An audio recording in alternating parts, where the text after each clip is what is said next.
Voilà donc le problème que je propose aujourd'hui. ABCD est un rectangle, DJ est égal à IC est égal à AE est égal à FB est égal à 8, DK est égal à LA est égal à CH est égal à GB est égal à 6, IJ est égal à KL est égal à EF est égal à GH est égal à 11.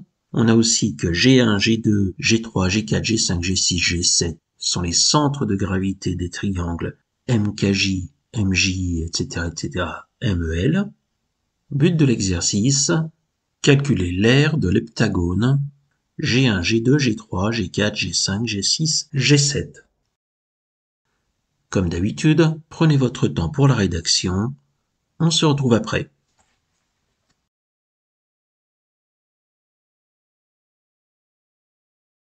Alors, je sais que le centre de gravité d'un triangle est le point de concours de ses médianes. Et je vais me servir de cette propriété pour placer les points P1, P2, P3, P4, P5, P6 et P7, les milieux respectifs des segments KJ, JI, etc., FE et EL. Et je vais m'intéresser à différents triangles qui apparaissent sur la figure. Dans le triangle MJK, je m'intéresse à la médiane P1M. Cette médiane passe par le point G1 et la distance MG1 en plus, on sait que c'est égal aux 2/3 de MP1. Tout ça, c'est lié au fait que le centre de gravité G1 est l'isobarycentre des sommets du triangle MKJ. Dans le triangle MIJ, la médiane P2M passe par G2, et de la même manière, MG2 est égal aux 2/3 de MP2.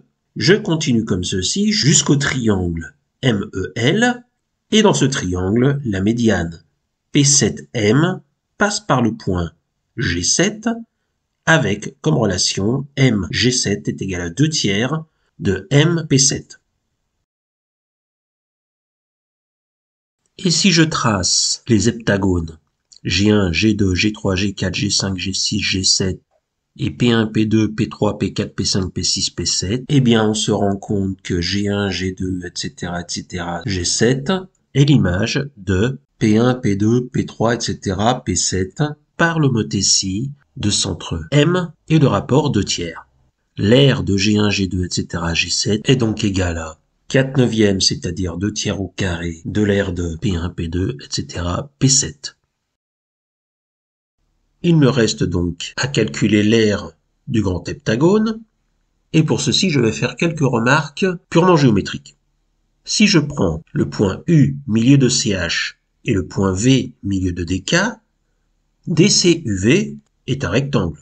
C'est un quadrilatère qui a deux côtés opposés CU et DV parallèles et de même longueur, et en plus avec un angle droit. Dans le triangle ICH maintenant, la droite UV est parallèle à la droite IC et passe par le milieu de CH. Elle coupe donc le segment HI en son milieu, et de plus, la distance P3U est égale à la moitié de la distance IC, c'est-à-dire qu'elle vaut 4.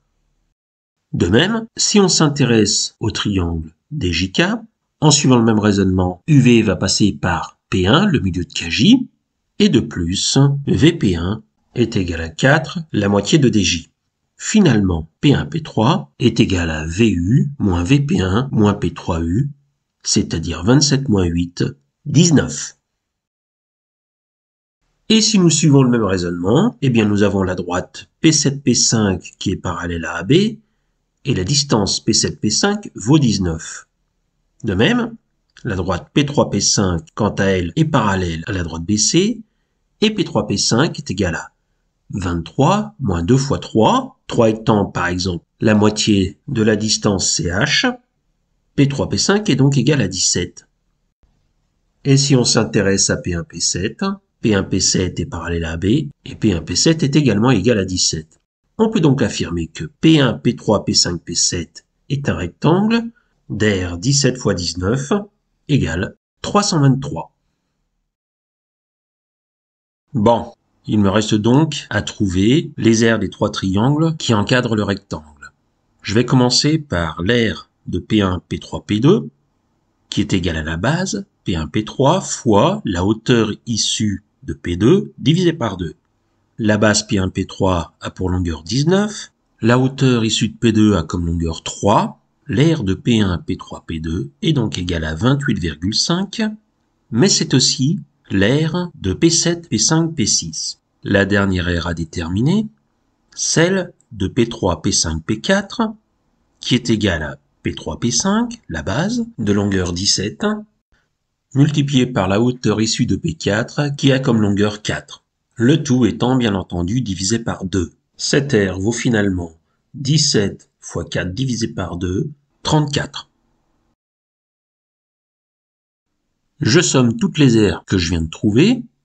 L'aire du grand heptagone P1, P2, etc. P7 est égale à 323 plus 2 fois 28,5 plus 34, 414.